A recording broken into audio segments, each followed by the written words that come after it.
Added that. That wasn't me. Nice. That I was like nice how he though. doesn't take credit for like coding it himself. Yeah, you totally should have. Code that. So we're Didn't know live that now. Ryan made Restream. Here we go.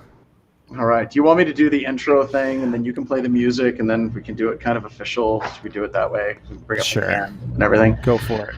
All right. Hello, everyone, and welcome to another edition of Black Hills Information Security, talking about the news. In this particular episode, we're going to have Alyssa tell us how to pronounce Kaseya. Kaseya. We're going to have Alyssa teach us how to say that properly. We're going to talk about cyber liability insurance, and it's just a real quiet week in the world of computer security. Not a lot going on except for remote exploits for Windows systems and quite possibly the world's largest ransomware attack, all coming up.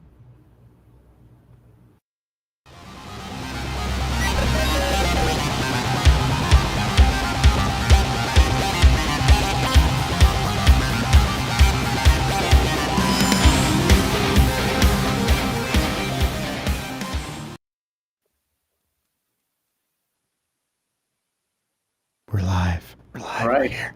Whose hand is that? Whose hand is that? That is we were awesome. trying to. I like that thought. Like, whose hand is that? And what do those numbers in the background mean? And every time we do that, there is always somebody that goes through the effort to try to decode what's back there. So we've got to be careful. Well, usually it's you. Usually it's me. There we go. So we're joined by Max. Max, please say hi. He's new on the show. If you've been on our Discord channel, you've seen him. You know who he is. He's always around. He's always helping out. We're also joined by Alyssa, who's directly above me in the Brady Bunch squares. I've known Alyssa a long time. I realized that I think I've known Alyssa longer than I've known some of my own children. She has, yeah, how do you like that for creepy? She used to teach with me at a previous organization, and now she's doing freelance stuff. And she's one of the smartest endpoint forensics people, memory forensics people, just general security practitioners that I know. And she has a rockin' class that we teach as well. So let's go ahead and let's get started. Ryan, what's the first news story that you want to throw up for us today? That I want to throw up. I'm going to talk about this one first, because this one could warm up, I think.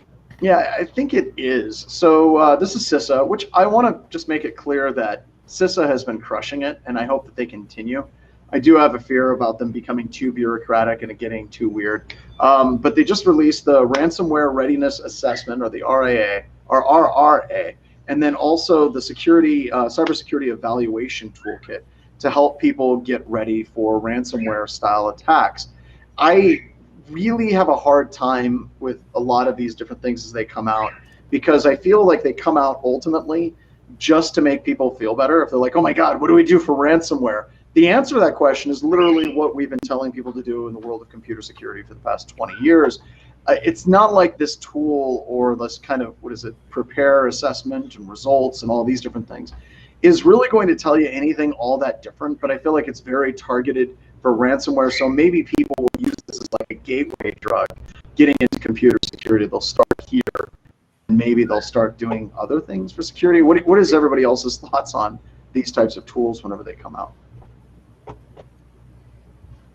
I think, hey, John, thanks for the intro. But this, the detection tool is laden with like indicators that are going to tell organizations whether they're owned or not. And I think that's a little bit of a different slant than just pushing out, laundry lists of domains and hashes and file names is what we've seen before from CISA. So, I'm interested in whether folks find the detection tool viable, whether they find it helpful.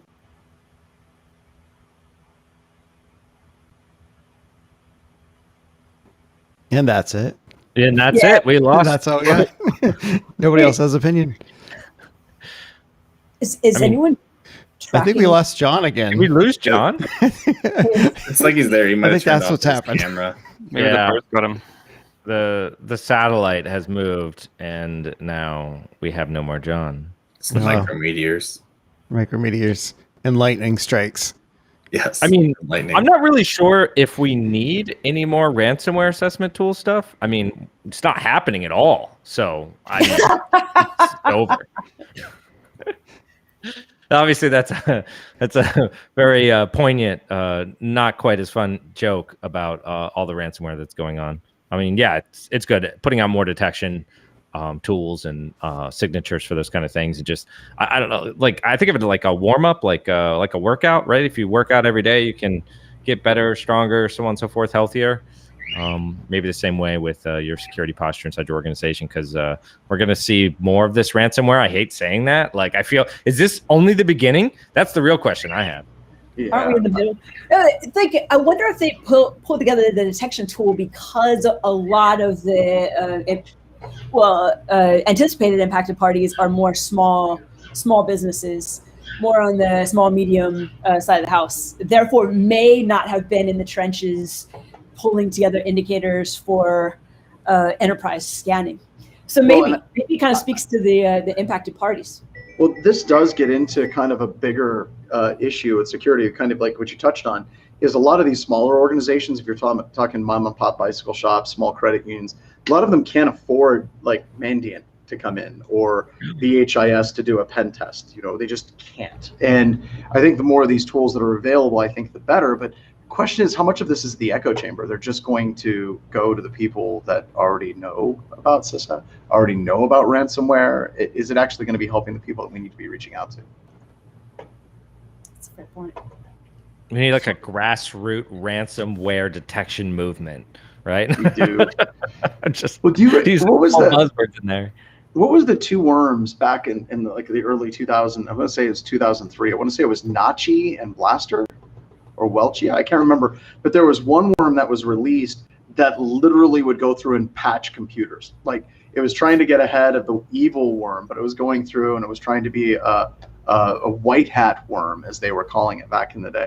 I don't know if we need anything like that. I guess technically and legally, I have to say that's a freaking bad idea. Don't do that. However, that being said, it definitely gives one pause to think. But I mean, don't you think about back then, you know, this was more less financial motivation than we have today. So, yeah, you know, this, I mean, I think that's the big thing we're really running up against here. We have an industry now. We don't just have, you know, a couple people who came up with a new attack method or something. You know, this is people making money. I mean, you know, in some of these hacks, so many companies that they just were like, couldn't keep track, and they're like given a Groupon to just pay them off. Which are you literally calling this like the ransomware Groupon? It's like if everyone gets together, we're going to drop the price from 70 million to 50 million. And if you can bring friends and family in, we're going to actually drop it down even further to 25.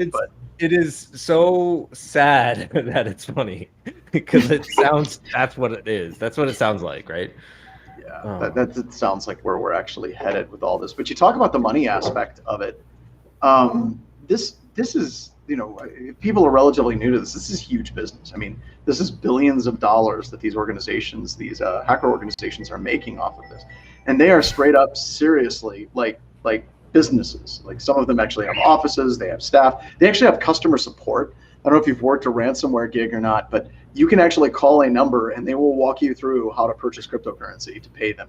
It's just like absolutely insane. And on the other side of it, of people that are going to be making a lot of money. Ryan, do we want to talk a little bit about insurance on this a little bit? Because Sure, let me find that one here. That was a great segue, John. What's that? I can't remember where I put that link. I just jumped on him. You did. It was, oh, heck, I'll just copy the link over. So again. While we're talking, you can bring it up. I'll bring it up. So they're projecting that the cost of cyber insurance is going to be increasing by about 32%. And I like the byline. It said, with no sign of so how do you think insurance companies feel about all of this? Like, I almost feel like they had a bunch of actuaries and a bunch of math nerds. And I'm not using that as a pejorative, like, oh my God, they're nerdy people. But what I mean is they're actually really into math. And they're like, well, you know, the amortized rate of, you know, these particular attacks and the total damage of these attacks is this. And they set up all these different formulas and all these things. And they're like, this is what we should charge for ransomware or cyber liability insurance. This is what we should actually charge for it. And then 2021 hit, and it was like, oh, our math was way off on this. So what? Also, I should point out that if you're working an incident dealing with ransomware, you can almost always talk the attackers down. If you say, look, my ransomware policy is for 5 million. They're like, so great, we get 5 million or nothing? I'm like, yeah, that's pretty much my policy. Here it is. Here's the policy. I'm like, okay, we'll take the 5 million. So I think that part of it is the attackers are actually hitting that ceiling again and again and again. So naturally, the cyber insurance companies are going to have to raise it. I've also heard of some insurance companies that are going to stop cyber liability insurance completely, or they're going to have specific riders for ransomware. So I don't know if anybody else has any thoughts on this whatsoever, because insurance is fun. Well, I think about the financial aspects, you have to consider that even for us who are in the field of security, it's really difficult to determine or to guess how many businesses or organizations are going to get breached. And I mean, the insurance companies have to factor that in, and they're working with a really big unknown right now because, first of all, this is still rather new, I think. And so for one thing, there's not a lot of data from the past to go on about, and it's also very dynamic. So, some new big breach happens or some new vulnerability is disclosed, and suddenly everybody is, hacking into organizations, deploying ransomware. You can't really. I think it's very difficult to model this properly with, with chances of how likely it's going to happen. Well, and I think you talk about the modeling, and I think that's the key. I think that they base the modeling on what has happened over the past 10 years. If you look at what's happened over the past 10 months, I think that entire model has changed dramatically. Alyssa, you were going to say something too. No, the fact that now we're pulling in to the TTPs, like the actors' TTPs, whether their kind of track record is to negotiate or not, it's so fascinating. That's a whole nother aspect when we talk about the commoditization. Am I saying that correctly? But like how the roles are becoming more specialized within the ransomware industry.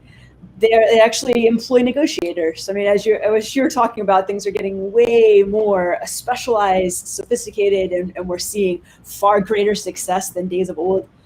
Because, hey, if someone's paying me to specialize in just negotiations, I'm going to get pretty good at it. But I find it fascinating, like the R-Evil or Revel that we're discussing is known to negotiate. Don't quote me on that. Like, whoa. Yeah. But yeah, didn't they?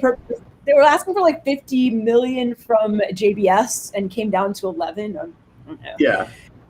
Well, it's so. Let's talk about that negotiation a little bit. There was a master class. There was a video where somebody was talking about hostage negotiations and how to actually negotiate with somebody that's taken hostages. And a lot of those exact same types of techniques that you use in that type of horrible situation are many times the exact same types of techniques that you use for negotiating with ransomware. So you basically, give them props. It's like, wow, you guys really got us. That was really super impressive. Maybe say something like, hey, we had a pen test in the pen testing company. They didn't even figure this out. So, great job on that. Kind of build up their ego a little bit, and then seriously talk about what it is you can and cannot do, and kind of hold those lines and kind of establishing that personal rapport the entire time, because they're kind of interweaving with each other.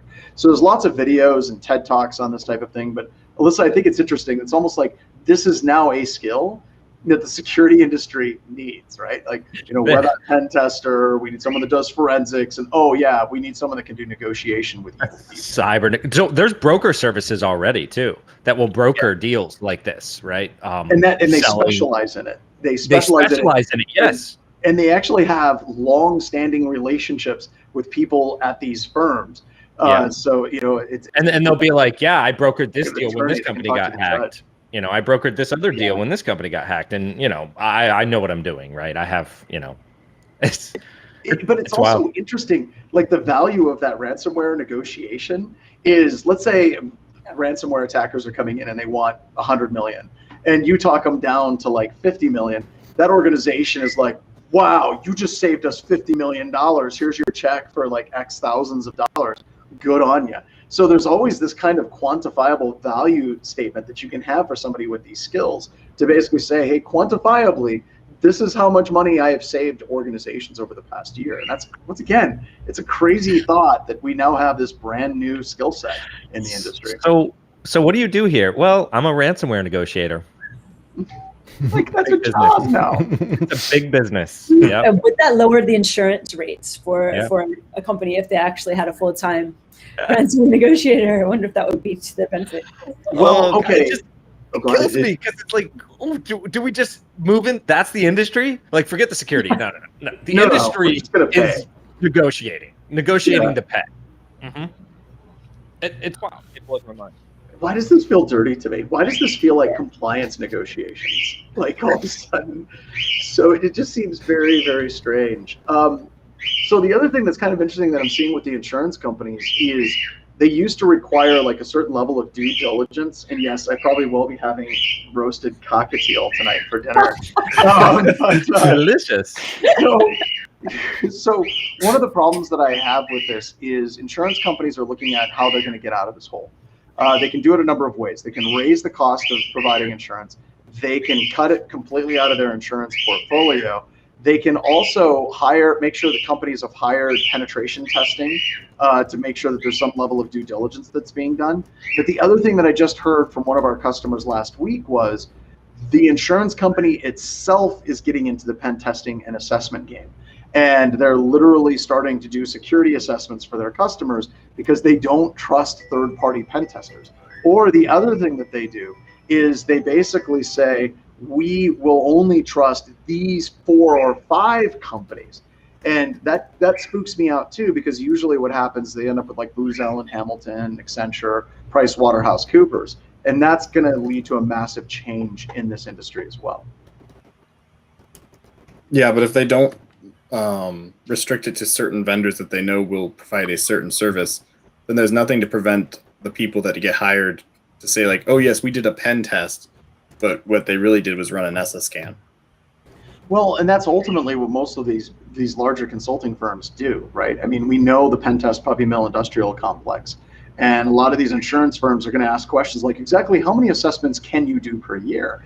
And if you're not over a certain line to make sure that you can actually handle that influx, they're going to go someplace else. Hold on, John. They're playing in volume. They're the kind of lowest common denominator. Yeah, Ralph. The other thing too is they're going to be like, well, how much of a deal? If we push this much work, are we going to get a 25% discount? So on, that it just drives a whole different market where, insurance, whenever insurance starts setting the rate for these things, it goes crazy, right?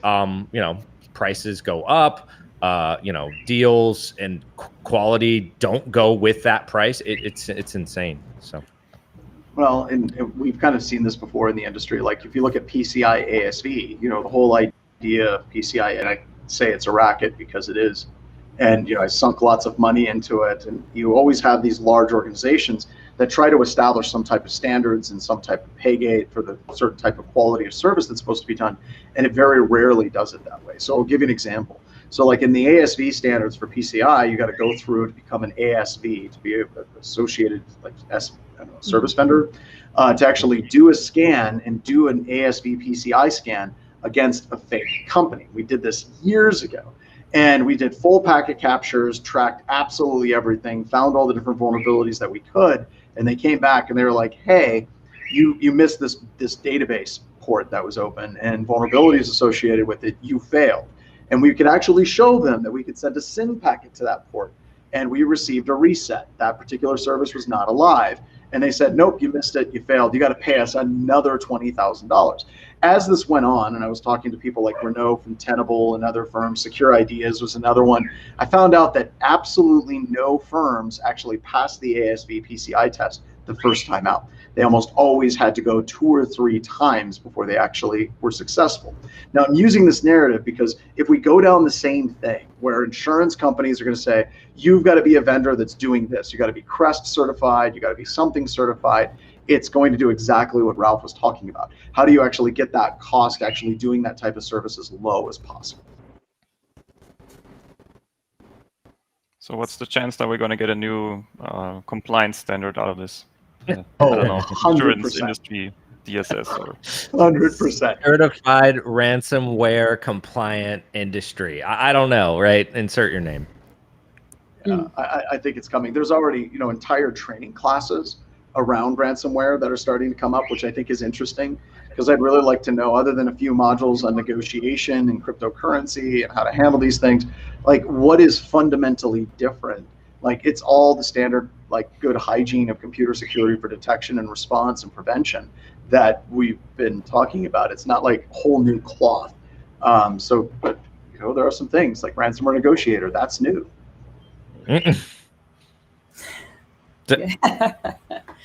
Yeah, the sophistication too is increasing, and we kind of just hit on that because of the price and like the value. $1 billion industry, you tend to get better operators, better attacks, right? So it's not, it's not like all the same really bad stuff is necessarily happening, but we have a much bigger group, more focused, going down this avenue, and they're more skilled attackers. So it's just, it's another wave, and it's profitable. So they're going to keep doing it, right? And I mean, it's legal, I guess.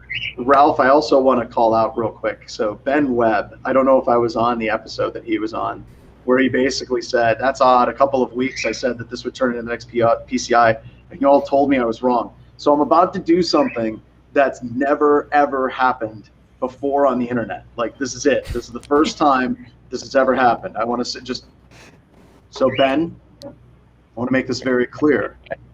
We were wrong. You were right. Congratulations. We've just cracked the ice on the internet. So for sure it's going to be on Reddit. It's like somebody on the internet admits that they were wrong. Oh my God. So thanks, Ben, for rubbing our noses in it. We do appreciate it. Bad dog. So who wants to talk about printing? Oh boy. I love printers. HP. I mean, is there other brothers? Those are great printers. Did you just say HP or others? HP and others. I'm sorry. I'm not a printer, dude. So I'm jealous. So a little I bit of wish I didn't know background. about printers. Yeah, please. Where do we stand with this right now? The article that he's showing, where do we stand? So right now, the recommendations are burn printers to the ground. Take them out, office space style, and just smash them. Everyone's breaking their printers, just smashing them. This is the vulnerability. I have to destroy it. Right here. And I went on Twitter as soon as this one came out, as soon as I saw it. I'm like, whoever did this vulnerability, please do fax machines next, because I hate fax machines. I hate them so much. Is this bad? I mean, if we just got rid of all printing and we just did PDFs and signing things, it would be a good thing, right? Honestly. Save the planet. So, all right. So a little bit of technical background on this particular vulnerability. So with printer, you have the print spooler service, okay? And the print spooler service allows you to do things like spool off print jobs. It also allows you to add new printers, which is pretty stock and common for anything when you're dealing with printers.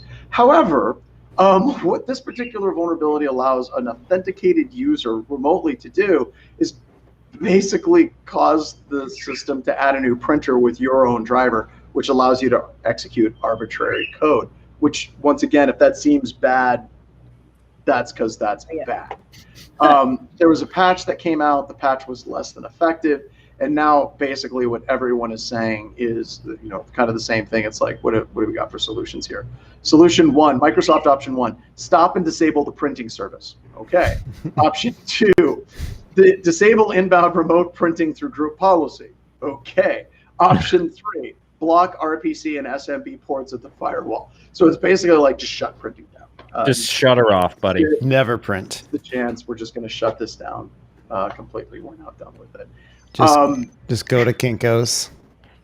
So Alyssa, we have some common friends that have had some experience in the exploit dev world.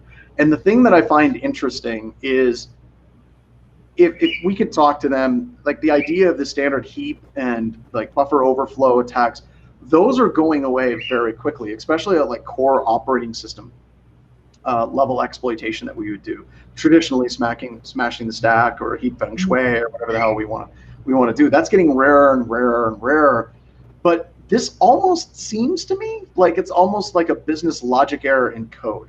Like it's less saying, oh, well, there's a buffer overflow or heap overflow or something like that, and more like, oopsies, this particular service can just load random drivers and run them as system. So do you see this as like kind of a different type of class of exploitation? Like, how do you look at this style of exploitation versus the traditional heap and stack?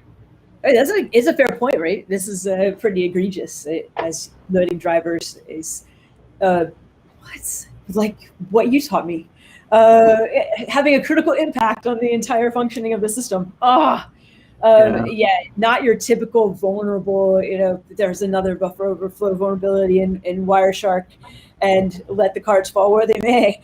This one seems almost preposterous. Yeah. Well, and kind of the history, the other thing I think is interesting, like Windows 11, they're going to require you to have a trusted platform module on your CPU in order for it to run. And we've been always talking about embedding security inside of the microprocessor and trying to get that. And I hate it. I hate mentioning this to people, but that won't stop 98% of the attacks. Like, it's going to stop some rootkit stuff that we were really worried about, like, 8 to 10 years ago. But for a lot of these types of vulnerabilities, like just the service just randomly loads a driver because why the hell not? Or vulnerabilities that are just application level backdoors, it's almost like you have these parallel paths where everyone's doing all this deep research on how we can get security deeper and deeper into the microarchitecture. And then it's like, nope, somebody just ran this random driver and it's now exploited a number of different computer systems. I think that there's this huge disconnect on where security research is going, which is always interesting from a technical perspective. But still, like 95+% of the attacks are like, hey, Bill clicked a link from a stranger that had malware. And we still haven't solved that fundamental problem yet either. Truth. Yeah, or you partnered with the wrong IT management software company. So your trust relationships are flawed, but couldn't have done anything about it, type of thing. Well, and you talk about that relationship with a third party. I don't think anybody that's on this was on this test. A number of years ago, we were testing an organization, and I might have told this story, but just give you an idea just how like common it is to have these types of vulnerabilities. This particular customer had a web portal for self-customer support. So for their own employees, if they were having trouble, like let's say printing or something like that, they could go to a website and they could go and put requests and they could put in all these different updates and do these things. And it was a really neat little self-help portal. Reset your password, send little pins to your phone. All these things were there. Now, I think it was Derek Banks, and I can't remember who else was on this particular assessment, but what happened was they were able to get access to this portal. Once they were in the portal, you could actually submit a Word document describing your issue to help desk, which if you're an attacker, that's like manna from heaven. You're like, you're allowing me to upload files and send those files to other people. Well, hot diggity dog, that sounds like a good day. So they did just that. They created malware, they sent it in, then you called help desk, and then you told help desk, this is my case number. They could go to that file, and as soon as help desk opened that particular file up, they're like, oh, well, it says something about macros. And the testers are like, just run it. And the help desk person ran it, and we got access to this particular company, except it wasn't the company that hired us to do the pen test. The company that hired us to do the pen test never told us that their entire portal was completely outsourced to a third-party organization. And this third-party organization had hundreds, if not thousands, of other customers that they did help desk support for. So we realized this mistake relatively quickly. But the point was, it literally took them about half a day to build that entire attack and actually gain access to this particular organization. Now, John. Yeah, go ahead. How long did it take you guys to do the pen test on all those other companies? So it actually was funny because the help desk technicians had full domain administrator access to every single one of the other organizations. That's a requirement. So, yeah, they had to have it, right, for customer support. And oh no, I think you froze again. Shifted again. Just highlight. What, does anyone know the end of the story? I mean, how did it go down? They all died. Stinger. It was just a classic Hamlet ending. They all died. They all died. Reboot again. Obviously, Windows 11 is installing right now, so John is on pause. That sucks. We'll come back to that story. Yeah, I guess. yeah. Yeah, I did want to. One thing that I was just. You should not have the print spooler service running on your domain controller. That's basic like Windows server hardening. You also, in like the one case where you should have the spooler is if you're using your domain controller as a print server, in which case you shouldn't be doing that either. So there is no need, like this shouldn't be as big of an issue. I mean, yeah, it's not great, like it's but it could be better. If we did proper OS hardening of our Windows servers and proper segregation of our various network VLANs. I was talking to some other buddies about that, and I remember doing DISA stigs, right? So this is like the DISA hardening guides. And if you go through a DISA hardening guide, you can really secure your Windows system. You might break a couple things. That's a fact also, because there's a lot of like recommendations that are just going to break things. But there is a ton of great information in there. And it's surprised how many people don't do that, right? Or just don't go through the process. So Ralph, do you remember the DISA gold discs? Oh, yeah. That had the automated assessment. And it had a little button. It's like remediate selected vulnerabilities. And when I was doing security at the NRO and NSA, we'd give it to systems administrators and we'd tell them, you see this shiny button? Don't click that button. Yeah. Like, don't click it. And then we'd say, okay, so you saw me. You're not going to click the button. No, not going to click the button. Not going to click the button at all, Mr. Strand. No. All right. And then I'd leave, and all of a sudden, like half of our server infrastructure would go down, and I'd show up, and they'd be like, "Well, John gave me this CD, and it had this button, and I clicked it." I'm like, "The button I told you not to click. You clicked that button." Well, I figured it would be faster in the long run if I just clicked the button and it automatically fixed it. It's like, yes. People wonder why people in security drink. So is that what happened to your computer? Did you click a button on your computer? No, this is my life now. So this computer While is doing just a going web to stream, continue. John was hardening his system. I was hardening my system. I had to remediate selected vulnerabilities, and I'm locked out. So I don't know how long I have. I don't think anybody really knows how long they have. It's just bad. It's just bad. You know, I think whenever I get done with this, I'm going to buy a new computer or motherboard. I'll probably call Ralph because he gets excited about these things. That's true. I do, weirdly enough. Yeah. People are like, "Why did you get into pen testing? You must really like computers." No, effing hate them. Just the way it works. So what other stories do we have here? We got Casio. Kaseya. Casio was like the little watch where you had the calculator on it. Yes, they do that. They also make keyboards, not like as in typing keyboards for computers, but like portable pianos. Yeah, all sorts. Portable pianos. Portable pianos. So we joke, but this Kaseya vulnerability that we're dealing with. So people are calling it bigger than SolarWinds. I've even saw somebody on Twitter that say this is quite possibly one of the largest hacks in history. I don't think they're wrong. That's scary. And I want to make it very, very clear that I don't necessarily blame Kaseya on this.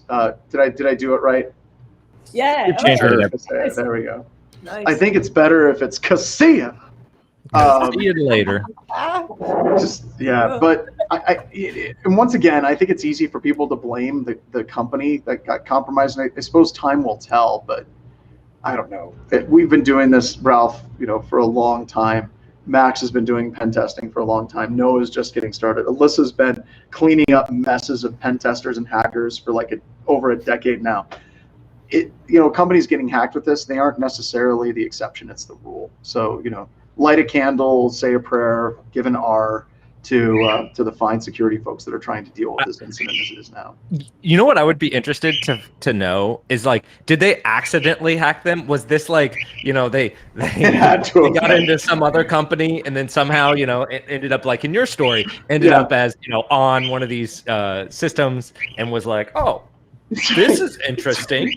Let's It's see like- where this goes. You see somebody at Revel or whatever we want to call them, the lesser of two Revels, saying, "Oh, boss, Hey. boss." Like, John, we'll get to you. You can go to the bathroom without raising your hand. No, I don't have to go potty this time. Come here. And they're like, oh my God, what the hell did we just gain access to?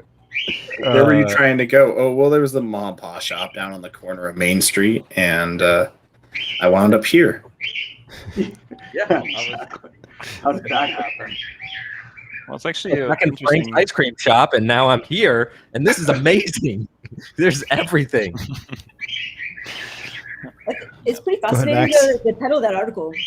I think that is a common misperception that this is a whole supply chain. It's a supply chain. If some of the customers who are impacted, it must have been a supply chain attack, which, that can get a little bit muddy. Well, Yeah. and okay, so this gets into an interesting thing about the supply chain. There's a ton of firms out there that provide services where they scan companies and then they give them a security scorecard. And they're like, well, Black Hills Information Security has these 4 vulnerable servers. We're giving them a D- on their security. And their thought is, if they can scan and find these vulnerabilities on the outside, they can give you a score. And it's like you're trying to assess the security of a vendor in your supply chain by like what their mail records are configured to. I don't know how that's going to work out, especially since BHIS has a crap ton of honeypots out there. We love honey. Yeah, we do. Well, I've been on plenty of engagements, right? And you're on this internal network. It's a large organization. They happen to have business to business relationships with other large organizations, and sometimes they have some kinds of connections. I simply like maybe an FTP or something where they're sending files back and forth. I mean, this happens all the time, and you go in and you'll see. I've seen this on multiple engagements. I'll see companies that I had done tests for on another company's test, and they're doing, like it's just you keep seeing this stuff over and over again. It's not that hard to, after you break into one, kind of breaking into the next one. This isn't like, oh, well, we did a full survey of how this company operates and figured out that the most vulnerable way to attack the most amount of people was to get this. No, they probably accidentally landed there. Yeah, I would almost have to guess this was an accident. I would agree. Now, one article that I was talking about said this isn't even the scariest company that does this type of service out there.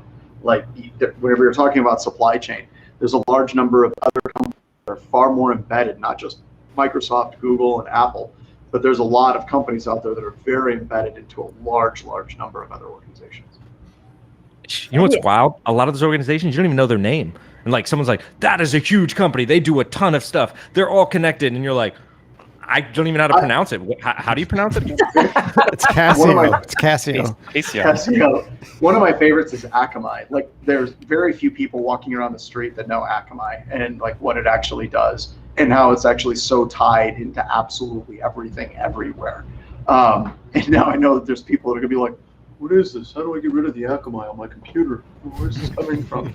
But when you start looking into things like CDNs and all this, actually, this is all starting to sound a lot like Paul Vixie's talk at Way West Hackin' Fest. That I think the whole gist of his talk, I can't remember the exact title, but it was like something around the lines of, we're screwed. Congratulations and welcome to the surveillance state. Let's go drinking. It's just so bad how many companies are so embedded in so many different places. I don't think that was the title, John, but I think that does sum it up. Yeah. I did. I tried to sum it up as best I could. He's paraphrased. I think it was something about peering into the void. I'm sure Paul wouldn't have a problem me paraphrasing and going with the title of his presentation. Yeah, Max knows it's something about the void. No, I think gazing into the abyss, I think was the one. The more the abyss gazes back at you. Yeah. So Curious that's deep. So one more thing about the Kaseya thing is there was some talk on Twitter that apparently the vulnerability that was exploited to gain access to the MSS providers, I believe, had been just recently been discovered by security researchers from the Netherlands, and I think it was the people who were on the Darknet Diaries episode called "The Grumpy Old Hackers." I think I might be connecting wrong people here, but I think that was it. And basically, they said they reported the vulnerability, and Kaseya was basically very close to pushing out a patch for it, and then this incident happened. So, Ouch. Well, and that Max, that's interesting because I think that also shows like the level of liability that security researchers run into, right? So if you're working with a firm and you have a vulnerability, you're always a little bit worried that somebody's going to find that vulnerability first and release it, and guess who gets blamed, right? It's the security researcher that you're talking to, and we've actually had that happen at BHIS. So hopefully it all works out for you. yeah, I guess one point about that is also you don't really know if somehow the information got leaked somewhere, and if it did, you don't know where it got leaked. Yeah, because you're right, because once you share it with that company, you get shared with help desk, get shared with the security team, get shared with the systems administrators. There's a number of people that could actually take that and leak it directly to the public. Loose lips sink ships. There was a what is it? The gift. I read an article recently about gift cards, and I believe it was it Apple gift cards, or Best Buy? I can't remember. Anyways, and they had the guy who was working on the program figured out a way to actually just take money from gift card. Oh, Xbox. That's what it was. Microsoft. It became this huge thing, and they were stealing tons of money from gift cards, just writing pretty much blank gift cards and stealing the money. And the point is kind of like once that was, once he figured it out, right? Like that it was known in there and just kept running it and making all kinds of money and selling crypto and all this other wild stuff. But yeah, and this has been a big problem in the gift card industry for a while, and even prepaid credit cards. It used to be that you could buy prepaid credit cards from Walmart. A number of years ago, I went to Walmart and I bought like 30 of them, and I tried to get the serial numbers as closely as I could. I think they were MasterCard gift cards, if I'm not mistaken. But I basically tried to get the serial numbers as close as I possibly could on these cards. And he froze. Oh, I don't know how this story ends. he sucked me in again. Oh, I should have. I was trying to protect myself and not fall into the trap, but he did it again. Yes. Actually, gift cards are really used for a lot of money laundering too. It's a big way to transfer money back and forth, which may be where he was going with that, because it's kind of like not real money, it's fake money. But anyways. Are you saying John was going down the route of, and I bought all these gift cards in serial number order, and then I laundered money with them? Is that what you're trying to say? Yeah, that's what he As did. soon as he said serial numbers. Yeah, I know. I knew that's where the story was going. I'm not exactly sure that's what happened, but pretty sure. Oh boy. He says it's not booting back up. No. Oh no. You New finally computer. fried it. Send help. Please send help. We got a drone. Light a inbound. candle. Say a prayer. That's what I was just told. What else we got today, Ryan? All right, moving on. We have a .NET Core thingamabob. .NET Core. Whoa. Wait, what's .NET? What is .core? Oh yeah, it's that thing that doesn't work for everything that you would normally use PowerShell for, or .NET. All right, cool. Right. Yeah, that one. So we got Microsoft as urged as this is another one. This is the show about names today. Because Azure? Is that what you're trying to say? Azure. I don't know how to say any of these things. Oh, John is real time follow up. John is he's calling it in. The computer cannot take it anymore. That's it. I'm a death. Right. What is it? This is a .NET Core vulnerability remote code execution, which is kind of interesting. So I'm guessing that if you're using .NET 5, .NET Core, there is a remote code execution inside of those versions. Wow. So be aware. Be aware of your .NET Core. Yeah, I think if you scroll to the middle, it shows the packages that are vulnerable. Mm-hmm. So I suppose might be something if you use these packages for a web application that uses .NET, maybe. But Yeah. there's not that much more information in the article. unfortunately. Yep. Well, that was nice and quick. Yeah, I know, right? I didn't even know about that one. Honestly, there's been so much news recently. It's just been like, boom. There has boom, been a lot. Digest that. And we're still mourning the loss of John. I know. Okay. So here's the next one. Intuit to share payroll data. What could go wrong with that? No, wait, you didn't finish the title. Like you didn't. With Equifax. They're sharing it with Equifax. They should just X'd out the Equifax and said devil, just with the devil. With the entire world at this internet. point. How many times has Equifax been hacked? Anyways. Not enough, apparently, because it seems like someone's thought it was a good idea to give them more information. Yeah. Well, yeah, and I mean, it sounds like they're going to be doing, yeah, and I knew that Krebs was going to go into, Equifax, like the 2017 breach, and what 145 million Full background. Yeah, right. Like that didn't happen. No, it was cool. We messed up. We fired the guy who was in charge. We're better now. I heard it was an intern. It was definitely an intern. It Could have was been an intern. But okay, so here's the big question, right? So as we get into these bigger online, services, right? So TurboTax just doing all of your tax data, and then Equifax and just sharing of all of this data.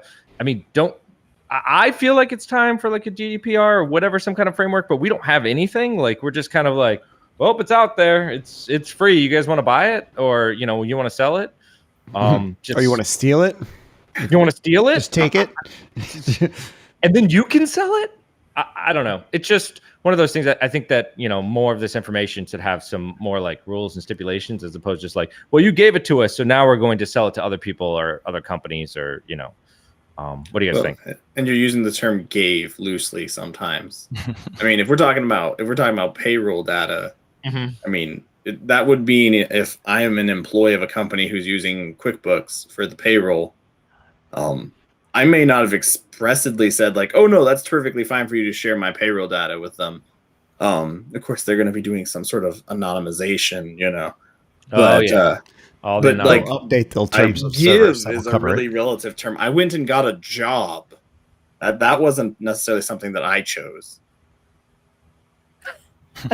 I'm just saying. You didn't choose the job?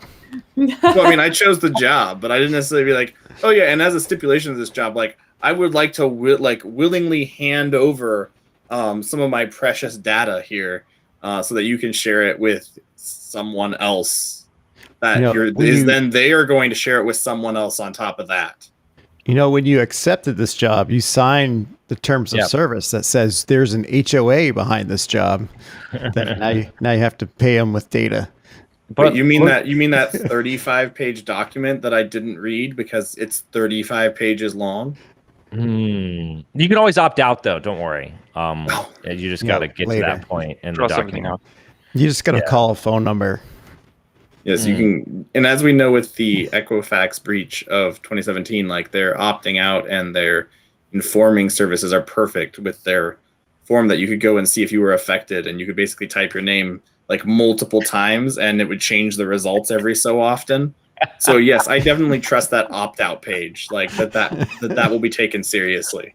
What's funny about all this is that they have this data and they're like, oh, we're going to share it with each other. Google already has all of it, so they don't even need to share it with each other. Meanwhile, in Googleville. Yes. I think the silver linings here is though that in the near future, a lot of people are going to get free credit monitoring probably. Oh no! I've already got free credit monitoring for life at this point. I think, like, I have no concern. Like, who could steal my credit with the phenomenal quality of free credit monitoring that they keep giving me? It all runs concurrently, though. It doesn't run back to back to back now. You can't stack them up like AOL, like hour CDs. No, I have a stack of papers from various people who are like, oh yeah, here's some free credit. So I'm like, oh, my credit monitoring expired, and I go to the folder labeled credit monitoring, pull out the next page, like, oh, here's a code. Let's see if this one works. It's a QR code. You just scan it. Oh, we need another one. Yeah, Meanwhile, the credit monitoring is done by Equifax or something like that. So, like, you give Equifax more information so they can protect your information. Yeah, it is true. The only thing you could do now is just freeze your credit. I think I froze all of them just as like one fell swoop. Just freeze them all. They're not all free to do this. This industry is a whole trip. It is like like a scam of the century. Holding the data, charging other people for the data, charging you to freeze the data, and then charging you to get credit monitoring service because of the data that they lost. Well, and then What's this?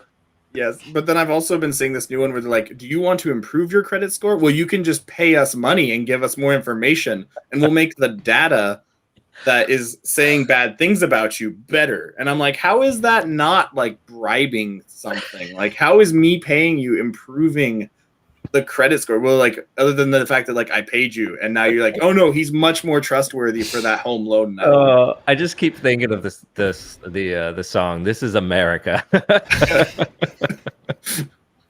There was a couple of things I wanted to get in. I have to jump soon, but I wanted to make sure.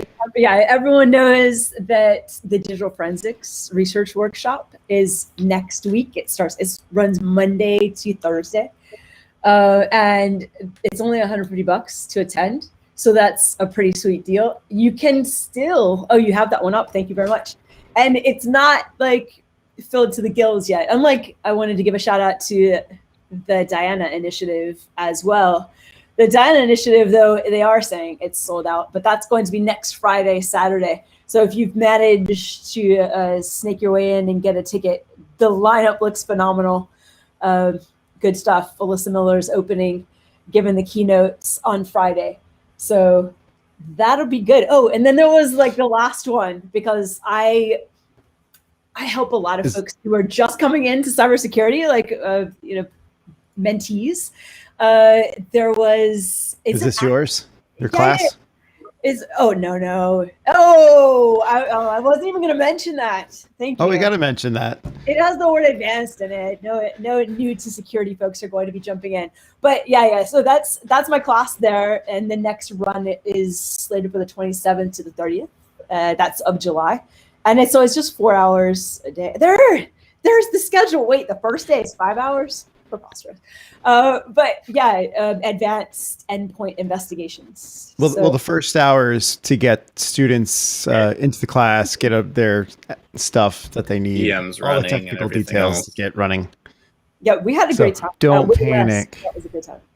Yeah, so I just taught the class, probably 2.5. Way West seems like it was months ago now, but it was 2.5 weeks ago. Yeah. Yeah, time is flying by. What was the other thing you were going to say? Oh, just that the active countermeasures is. Oh yes. They have a webcast. Yeah, that's the one. So I'm sending all my new folks. Network security. The foundations of network security. It's a bit of a mystery when you're new. It's a packet analysis. So Hannah's going to do a bang up job in filling everybody in. I'm certain of it. So yeah, thank you. Cool. Those are my shout outs. You got to know what's going on, because with that digital forensics research workshop, that's normally where the most academic stuff comes out. Like, people have been slaving away, working for years and years on particular research projects. And this is their time in the limelight, I guess you could say, to really get the word out on a new artifact. Or if that's your cup of tea, if that's where you spend a lot of your time is artifact recovery, discovery and recovery, then that might be something you want to check out. So thanks very much for dropping the links. It's cool. You're welcome. And thanks for coming on the show with us. Oh, we definitely appreciate you being here. John has to tell that story now. I'm not going to be able to sleep tonight until I hear it. He just needs to tell more stories and just drop off. Just the cliffhangers are just killing it, man. Just join us. Come back next week. Yeah, come back next week, right? Well, I think exciting conclusion of serial numbers and gift cards. Yeah, right. With that all being said, I think that's all the stories we had for today, right? We had some more, but we had one more if we want to get through it real quickly. If we have the audacity to get through it really quickly. Oh, Jesus. This should be a quick see one, what you I think. did there.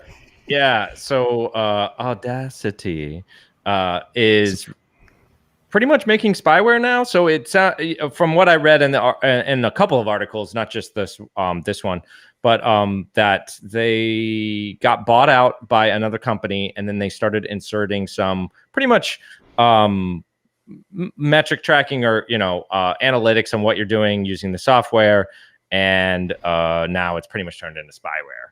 And a lot of people and on top of that, they don't want anyone under the age of 13. This is before they rescinded it, but they didn't want anyone under the age of 13 using it because basically they didn't want to deal with the COPA laws for storing that data either. So, lots of confidence instilled with that as well. But they did rescind it afterwards. I think this is just kind of the gross side of when you take this like open source software and then kind of like buy the name and then start maintaining it and then just start to your own bidding, right? And in this case, it seemed like they were looking for ways to monetize it, and that's when it kind of started turning into pretty much spyware. It's useful software, and people just assume that the updates don't include these, but nobody's necessarily doing full due diligence. Oh, someone else bought it, and it's not just open source, and blah blah blah. Now they're adding this, and this to it. So yeah, it pretty much made a pretty big stink this weekend. So I'm not an expert on open source licensing per se, but wouldn't it be possible just take an old version that's GPL or whatever it was? This is true. And that's exactly what people are doing. Yeah, folks are doing. They are forking it on GitHub, and I don't know if it was on this specific page, but one of the websites. Yeah, here we go. It's Oops, sorry, I left you up, Max. I was reading the other webpage. Here we go. So users on GitHub and Reddit are calling. Well, they said they're calling to fork Audacity, which will likely happen. They'll probably call it something else. It'll be some random name, and it'll be the same exact software, just minus all of that crap that got added, and it'll just continue to drive forward. It's just kind of messed up when companies do this and just grabs, or they may have paid for the name. That's really it, right? Because it was open source before, and then they changed the EULA and then try to move it forward, and eventually people caught on. So, try that's to get sneaky. Super popular among podcasters or whatnot. There's a lot of people that use it. And it's been around. It'll just get renamed to something like never mind. I don't know. I had a name in my head that Casio. Yes, they'll name it Casio. I'm sure that's what they'll do. That's not going to infringe on anything else at all. It's actually good that's software. it. But yes, that is it. That was the final link. Wait for the fork to come out, right? Or grab an older version from the repo if you are using it. Yep. So they'll call it Obscenity or something like that. That was the name I was thinking of. Well, whatever. Yeah, whatever they call it. It's time to go. Happy hour, dinner, whatever you're doing. Yeah, I got to go get ready for a hurricane that's going to hit my house tonight. Oh yeah, that's right. Have fun with that. Well, I'll be standing outside with the American flag and perfect. We can make that a GIF. We'll start with that for next week's opening. Perfect. Unplug your computers. Yes. Well, thanks everybody for joining us for another exciting episode, and hopefully John will make it through the next one and get through those cliffhangers. And we'll figure out what happened with the gift cards. Yes, exactly.